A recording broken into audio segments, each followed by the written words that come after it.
فقد قال الصادق علیہ السلام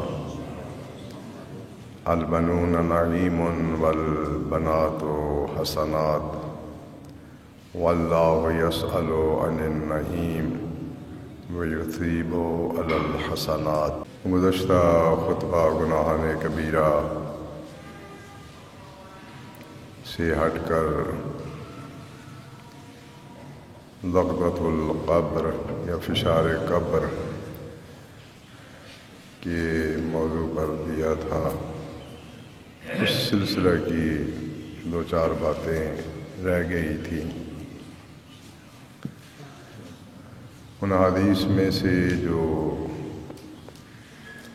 اسباب اور علل یا عوامل ضغطۃ القبر کی بیان کرتی ہیں، ان میں سے ایک حدیث تھی کہ سرکار دو عالم نے ارشاد فرمایا صلوات اللہ علیہ وآلہ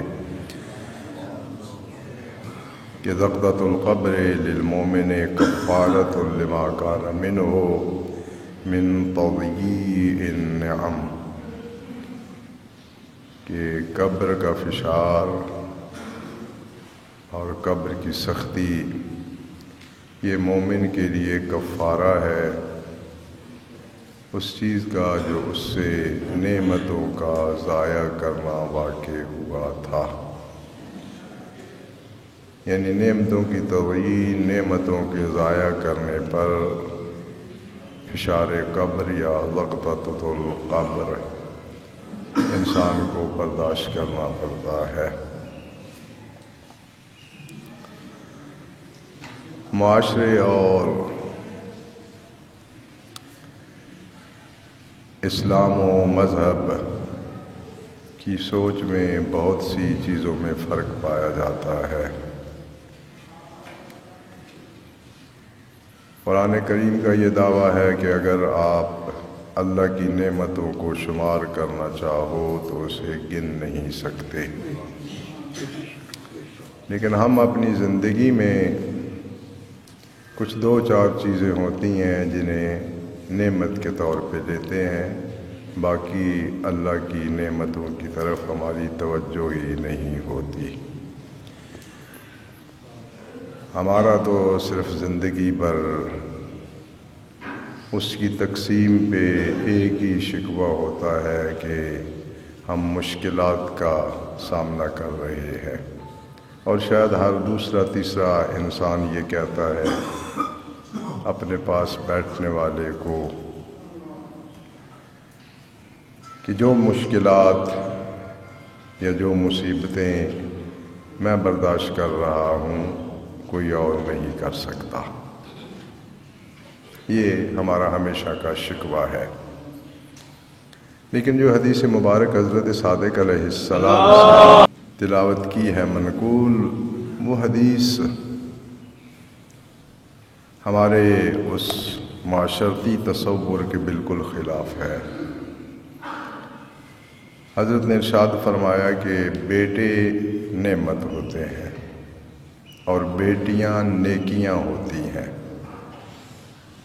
بیٹیاں نیکیاں اور بیٹے نعمت۔ اور وہ فشار قبر والی حدیث ذہن میں رہنی چاہیے کہ مومن کے لیے فشار قبر ہوتا ہے نعمتوں کے ضائع کرنے کا کفارہ۔ بیٹیاں حسنات ہیں، ظاہر ہے کہ اس پہ جزا ملے گی، اور بیٹے نعمت ہیں۔ اسی حدیث میں حضرت نے فرمایا واللہ یسأل عن النعیم، بیٹے نعمت ہیں اور اللہ نعمتوں کے متعلق آپ سے پوچھے گا کہ آپ نے اس نعمت کا کیا کیا۔ وَيُصِيبُ عَلَى الْحَسَنَاتِ، اور نیکیوں پر وہ ثواب دے گا۔ یہ جو ہماری معاشرتی ایک سوچ ہے کہ بیٹیاں بوجھ ہوتی ہیں، جو عطا کرتا ہے وہ اسے نیکیاں قرار دے رہا ہے، اور اس کا مخصوص صادق نمائندہ یہ فرما رہا ہے کہ حسنات پر وہ ثواب عنایت کرتا ہے۔ یعنی اگر کسی شخص کو حق تعالی بیٹی کی نعمت سے نوازتا ہے تو یہ پکی اس کے پاس ایک نیکی ہے جس پہ اللہ نے اسے ثواب دینا ہے۔ اب ہم کوئی ایسا کام نہ کریں کہ اس ثواب کو وبال میں تبدیل کر دیں، کیونکہ انسان ہے نا، یہ اپنی سوچ سے، اپنی گفتگو سے، اپنے عمل سے، اپنے اشارے سے بہت بڑی نیکی کو بھی ضائع کر دیتا ہے، خاک کر دیتا ہے، خاکستر کر دیتا ہے۔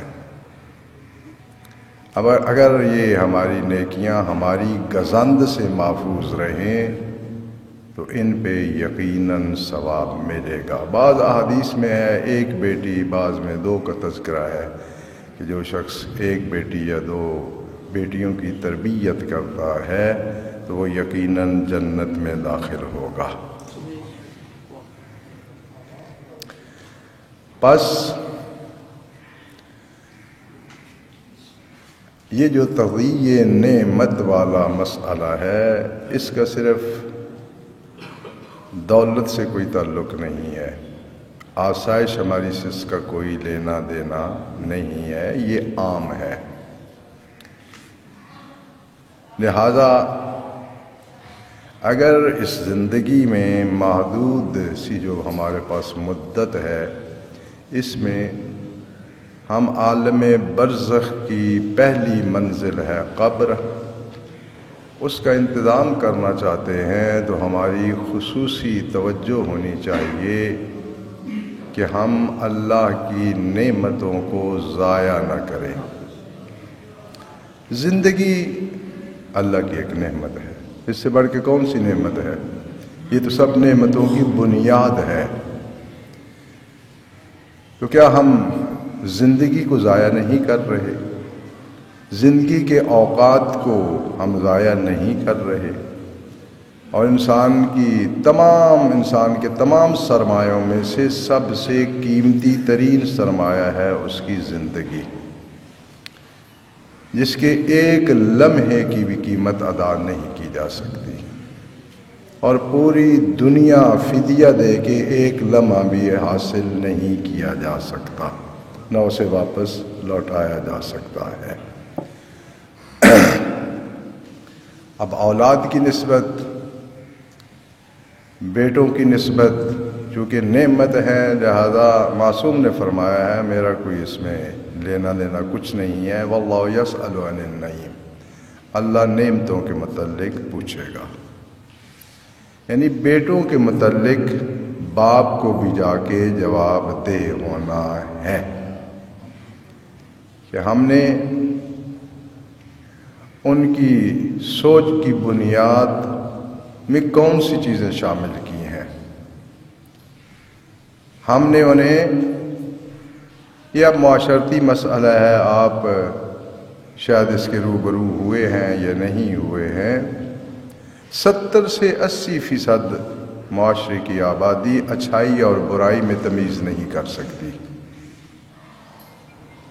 یہ بہت بڑی اماؤنٹ میں نے کہی ہے، یعنی اچھائی اور برائی میں فرق نہیں جانتے، برائی کو اچھائی سمجھ رہے ہوتے ہیں، اچھائی کو برائی سمجھ رہے ہوتے ہیں۔ اگر ایک بچے کو پیدا ہونے کے بعد سے ہم موسیقی اور لغویات کی تلقین کر رہے ہیں اور اس کی زندگی کا حصہ بنا رہے ہیں، کیونکہ بچہ روتا ہے تو ہم اسے فون آن کر کے دے دیتے ہیں، اس پہ موسیقی لگا دیتے ہیں۔ اب بچے کو ہم چپ کرانے کے لیے یہ کام کر رہے ہیں، تو اب بچے کی جو سوچ کی بنیادیں ہیں ان میں آپ اور میں اس چیز کو شامل کر رہے ہیں۔ اب اس سوچ کے ساتھ وہ نیکی کو نیکی کیسے سمجھے گا؟ اب تو یہ برائی اتنی پھیل گئی ہے کہ قصیدہ، منقبت صرف ایک رہ گیا ہے قرآن کریم کہ جو موسیقی پہ نہیں پڑھا جاتا، شاید مسلمان ترقی کریں اللہ یعذ باللہ تو قرآن کریم کو بھی موسیقی پڑھنا شروع کر دیں. اور پھر یہ بڑی عجیب معاشرتی ہماری کمزوری ہے کہ ہم برائیوں کے لیے شخصیات انتخاب کی ہوتی ہیں. وہ بڑے صاحب تھے، پہلے تعریفیں کر کے اسے بڑا بناتے ہیں، پھر اس کی برائی کو بطور دلیل پیش کرتے ہیں. او جی امیر خسرو جو تھے انہوں نے یہ کیا. بھائی ان امیر خسرو کون سے نبی ہیں، کون سے امام ہیں کہ ان کی بات جو ہے وہ مسلمانوں کے لیے سنت ہو گئی یا حجت ہو گئی؟ جی قوالی انہوں نے نکالی. اب قوالی تو جو ہے وہ 10-15 سالوں کے بغیر ہو ہی نہیں سکتی. بڑی عجیب بات ہے کہ سید الانبیاء کا تذکرہ ہو اور اس تذکرے کو موسیقی کے بغیر جو ہے وہ انسان سن ہی نہ سکے. اتنی جرأت! مساجد میں آلات موسیقی رکھے جاتے ہیں چونکہ قوالی ہونی ہے. جی اللہ کے گھر میں موسیقی قوالی کے نام پہ. اب مجھے بتائیں کہ اگر اس سوچ کے ساتھ ایک بچہ آگے بڑھ رہا ہے اور زندگی میں جب وہ پہلی دفعہ سنے گا کہ یہ جو ہے اس کو سننا جائز نہیں ہے، یہ فعل حرام ہے، وہ جب پہلی دفعہ سنے گا تو اس کے ذہن اور دماغ کا حشر کیا ہوگا؟ وہ اس حقیقت کو مان لے گا؟ کبھی نہیں مانے گا. کہے گا یہ کہنے والا بد دماغ ہے، ہم نے تو بچپن سے ایسا دیکھا ہے. یہ بہت سی چیزیں جو ہے معاشرے میں جب شرعی حکم نے بتایا جاتا ہے آگے سے حوالہ دیتے ہیں، ہم نے تو بچپن سے ایسے دیکھا ہے جناب کہ ایسے ہی ہوتا ہے. لہذا اس چیز کی طرف توجہ رکھیں کہ بیٹے نعمت ہے اور نعمتوں کے متعلق اللہ نے پوچھنا ہے. اس نعمت کا آپ نے کیا کیا، کس روش پہ، کس راستے پہ اس کو چلایا. اور کیا پوچھنا ہے؟ یہی پوچھنا ہے نا؟ یا یہ پوچھنا ہے کہ اسے 3 ٹائم کھانا کھلایا تھا یا 4 ٹائم؟ یعنی اس کی ذہنی ساخت جو ہے وہ کس طرف لے کے گئے. کھیلوں کے لیے، ورزش کے لیے تو ہم زور دیتے ہیں، لیکن خالق کے کائنات سے رابطے کے لیے ہم نے بچوں پہ کبھی زور نہیں دیا ہے.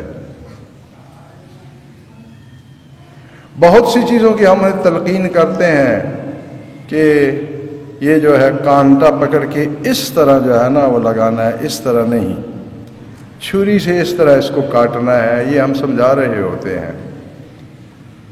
لیکن ہم نے کبھی بھی یہ تو کوشش نہیں کی کہ بچے کو اگر کسی مشکل کا احساس ہو ہم اسے کہیں کہ اس کائنات کا ایک چلانے والا ہے، مشکلوں میں اس کی طرف رجوع کیا جاتا ہے. میں کمزور ہوں، آپ کی مشکل حل نہیں کر سکتا. جس کے دروازے سے یہ حل ملتا ہے اس کی طرف رجوع کرو.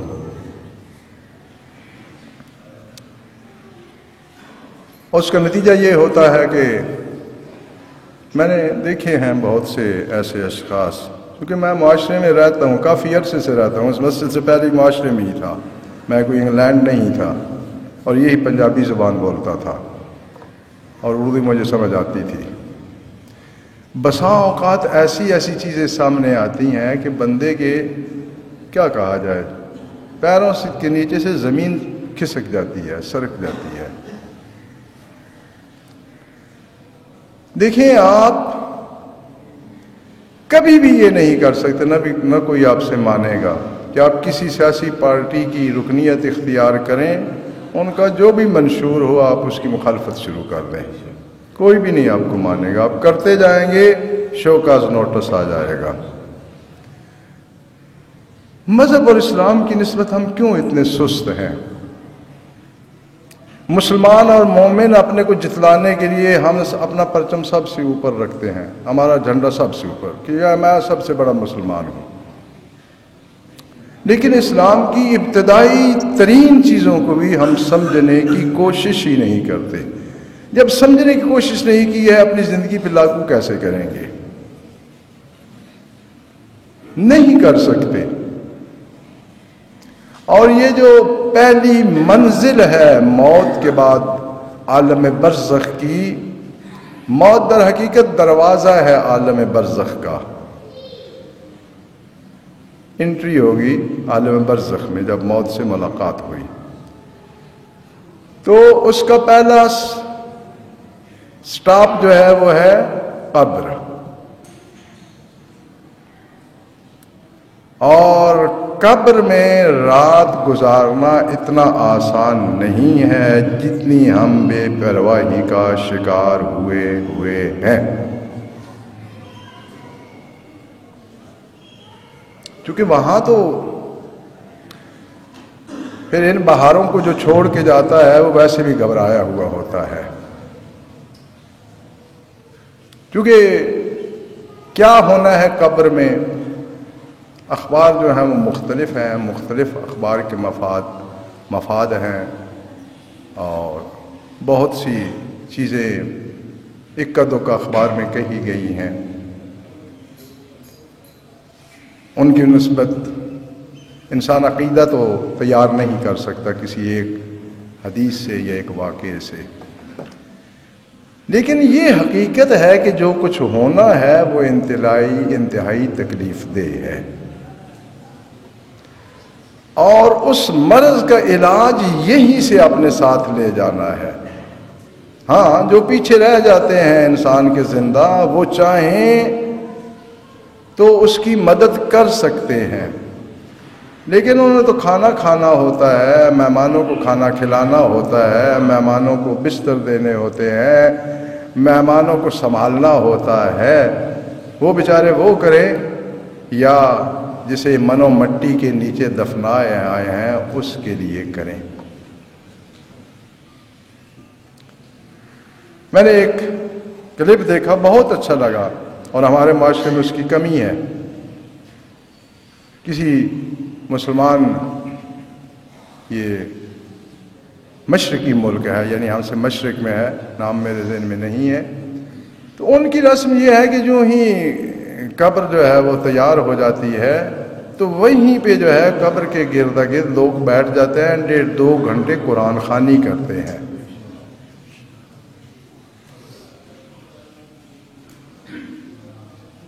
اور جہاں قرآن کی تلاوت ہو رہی ہو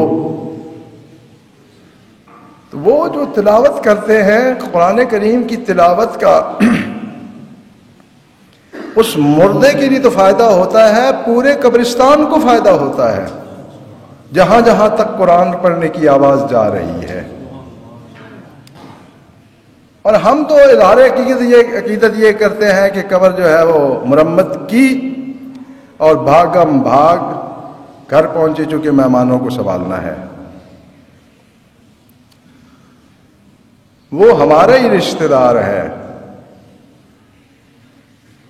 جو اب منو مٹی کے نیچے ہے، اور اب اسے ہماری مدد کی ضرورت ہے، کیونکہ وہ خود اب کچھ نہیں کر سکتا۔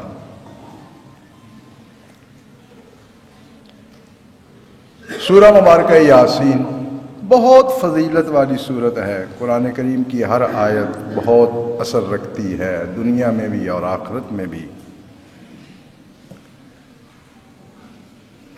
کہ اگر کوئی شخص سورہ مبارکہ یاسین کی جو ہے وہ تلاوت کرتا ہے تو شاید 70,000 ملائکہ جو ہیں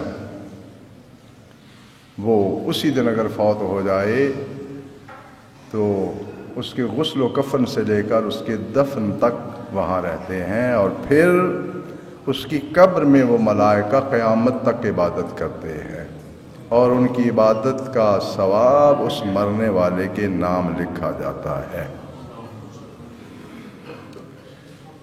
سورہ مبارکہ الملک یہ عذاب قبر سے نجات کی صورت ہے، اور احادیث میں حضرت باقر علیہ السلام سے سورۃ الملک هي المانعة تمنع من عذاب القبر، یہ روکنے والی ہے اور عذاب قبر سے روکتی ہے۔ یہ سورہ مبارکہ مختصر سی سورہ ہے، کوئی طولانی سورہ نہیں ہے۔ وہی مکتوبۃ فی التورات، اور یہ تورات میں بھی یہ سورہ لکھی ہوئی ہے۔ ومن قرأ فی لیلتہ فقد اکثر واتاب، اور جو رات میں اس کی ایک مرتبہ تلاوت کرتا ہے تو اس نے بہت زیادہ کر دیا اور بہت اچھا کیا، اور اس کو غافلین میں سے نہیں لکھا جاتا۔ اور ایک آسان سا عمل ایک حدیث میں وارد ہوا ہے کہ اگر کوئی شخص جس مرض میں وہ اس دنیا سے جاتا ہے، اس مرض میں اسی دن وہ سورہ مبارکہ توحید کی تلاوت کرے، جس دن وہ اس دنیا سے جا رہا ہے، تو سورہ توحید کی تلاوت اسے عذاب قبر سے بچا لیتی ہے۔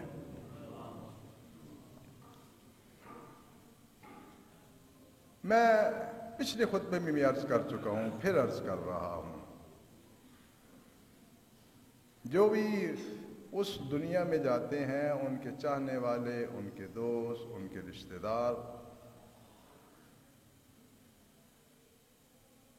وہ جس دن اسے دفن کیا جائے اس دن اہمیت سے اس جانے کے والے کے لیے کچھ نہ کچھ ضرور بھیجیں۔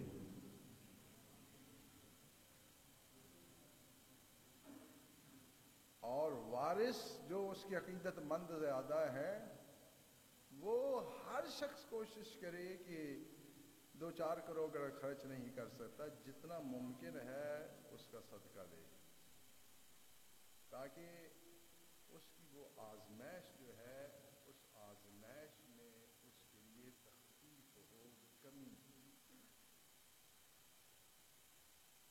کیونکہ اب وہ محتاج ہو گیا۔ پہلے اگر نہیں کر رہا تھا اپنے اختیار سے نہیں کر رہا تھا، اب اس کا اس دنیا سے سلسلہ ختم ہو گیا، وہ محتاج ہے، لہذا اب جو ہے وہ رشتہ داری جتلانے کا وقت ہے، اب اپنا تعلق جو ہے وہ ثابت کرنے کا وقت ہے۔ کچھ نہیں کر سکتے، 5 تسبیحاں، 10 تسبیحاں، 1 تسبیح، وہ درود پاک کی تلاوت کر دیں، کسی بھی ذکر الہی کو کریں اور اس کے نام ہدیہ کر دیں، تاکہ اسے احساس ہو کہ میں رشتہ دار رکھتا ہوں یا میرے تعلق والے ہیں۔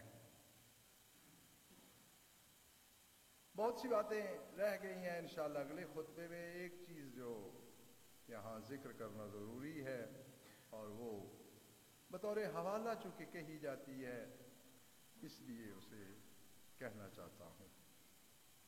آپ نے دیکھا ہوگا کہ اس معاشرے میں بہت سے ایسے لوگ آپ کو دکھائی دیتے ہیں، اپنی آنکھوں سے دیکھتے ہیں، آپ کے مشاہدہ میں ہے کہ وہ کوئی بڑی غلطی کرتے ہیں یا اللہ کی نافرمانی کرتے ہیں تو اللہ پھر انہیں دوبارہ نعمت سے نواز دیتا ہے، اور پھر لوگ حوالہ بھی دیتے ہیں۔ آپ تو کہتے ہیں کہ گناہوں کا یہ اثر ہوتا ہے، اس نے تو کیا، اسے اور زیادہ مل گیا، تو یہ کوئی اس کی فضیلت نہیں ہوتی۔ اگر حدیث مبارکہ کا آپ مطالعہ فرمائیں تو آپ کو پتہ چلے گا کہ خوشبخت ہوتا ہے وہ انسان جو تھوڑی سی غلطی کرے، چھوٹا سا گناہ یا جرم کرے تو اللہ کی طرف سے اسے پکڑ لے۔ اس کا مطلب ہے کہ اس شخص کے متعلق اس کا مالک خالق یہ نہیں چاہتا کہ اس سے دور چلا جائے، کیونکہ جب انسان کی پکڑ شروع ہوتی ہے پھر وہ اللہ کی طرف رجوع کرتا ہے، اور جو غلطی اور گناہ کرے اسے نعمت مل جائے تو سمجھ لو کہ اس بندے کو اللہ پسند نہیں کرتا کہ یہ دوبارہ لوٹ کے میری طرف آئے۔ میری بات کو بالکل جو ہے نا آپ نے ایسے ہی لینا ہے جیسے گپے آپ سنتے ہیں، یہ گپ، لیکن حدیث ملاحظہ فرمائیں۔ یہ حضرت امام صادق علیہ السلام صلی اللہ علیہ وسلم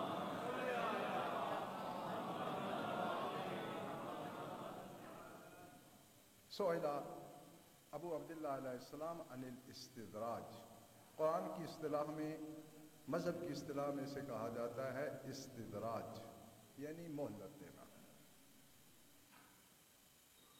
یا جسے آپ کہتے ہیں رسی ڈھیلی کرنا، کھینچنے کی بجائے اسے اور لمبا کر دینا۔ فقالا، حضرت نے ارشاد فرمایا، هو العبد یضرب الرم، یہ شخص ہے جو گناہ کرتا ہے، فیملا لہ، اسے مہلت دی جاتی ہے، اسے ڈھیل دی جاتی ہے، تجدد لہ عندہ النعم، اس کے گناہ پہ اس کی نعمتوں میں تجدید کر دی جاتی ہے۔ پہلے آمدن تھی 1000، اب 10,000 ہو گئی، کیوں؟ اس لیے فَتُلْهِيهِ عَنِ الْإِسْتِغْفَارِ مِنَ الذُّنُوبِ فَهُوَ مُسْتَدْرَجٌ مِنْ حَيْثُ لَا يَعْلَمُ، وہ آمدن کا بڑھنا، نعمتوں کا زیادہ آنا، یہ اسے گناہ سے توبہ کرنے سے مصروف کر دیتی ہے، وہ اس طرف پھر سوچتا ہی نہیں، بلکہ خوش ہوتا ہے کہ اچھا کام کیا ہے، دیکھیں میرا تو اتنا کام آگے چلا گیا ہے، اور یہ ہوتا ہے استدراج، اسے مہلت دی جا رہی ہے زیادہ گناہ کرنے کی، اور اسے علم نہیں ہوتا۔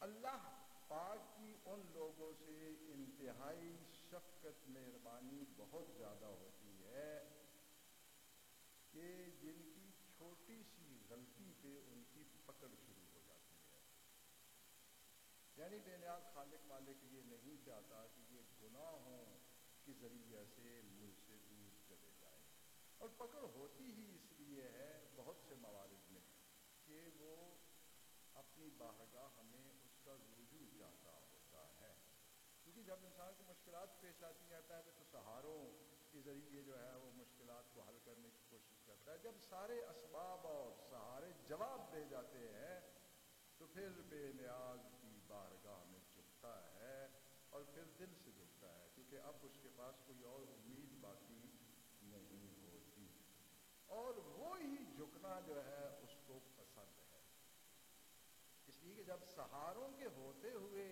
ان کو بھی ساتھ لے کے اس سے مانگ رہے ہیں تو وہ بھی اس مانگنے کو کوئی اہمیت نہیں دیتا، کیونکہ ساتھ چل رہا ہوتا ہے کہ وہ کام کر دے گا، یہ کر دے گا۔ سہارے بھی اگر ہیں تو اس کی بارگاہ میں سہاروں کو ساتھ لے کے نہ جائیں، یعنی یہ خیال میں نہ رکھیں کہ وہ بھی کر سکتا ہے کام، یہ بھی کر سکتا ہے، یہ خیال میں رکھیں کہ وہ کر سکتے ہیں، اگر اللہ چاہے گا تو وہ کریں گے، یعنی ان کا کرنا بھی اس کی مشیت کے تابع ہے، وہ میری مرضی کے تابع نہیں ہے۔ تو کیونکہ 11:15 بجے آج آزان ہوئی ہے، شاید ایک دو جمعے جو ہے اس سے بھی پہلے ہو، 40 تک تو نہیں جاتی، 41 منٹ تک جاتی ہے، اور یعنی 2-3 منٹ ابھی اس سے بھی پہلے ہونی ہے آزان، تو آنے میں تھوڑی سی کوشش کریں کہ 1-2 منٹ 4 منٹ جو ہے وہ پہلے تشریف لائیں، یہ 3-4 جمعے کا مسئلہ ہے، اس کے بعد پھر ٹائم جو ہے آگے بڑھنا شروع ہو جائے گا۔ ایک بزرگ نے بھی کہ میں آ رہا تھا تو پھر انہیں تاکید کی، میں تو ان چیزوں کو اب نہیں کہنا چاہتا کہ بھائی دوران خطبہ جو ہے وہ بہت سے لوگ نماز شروع کر دیتے ہیں، شرعاً یہ درست نہیں ہے، خطبہ جو ہے وہ 2 رکعت نماز کے قائم مقام ہوتا ہے، اس کی سماعت واجب ہے، لہذا مہربانی فرما کے دوران خطبہ جو ہے وہ اور کوئی کام خیر خیریت حال احوال یہ نہیں کر سکتے، سماعت کرنا ضروری ہے، واجب ہے، یہ 2 رکعت نماز کے قائم مقام ہے، جس طرح نماز میں آپ گفتگو نہیں کر سکتے اسی طرح اس میں بھی نہیں کر سکتے، یہ شریعت کا حکم ہے، کسی کی انا کا مسئلہ نہیں ہے، بارگاہ رب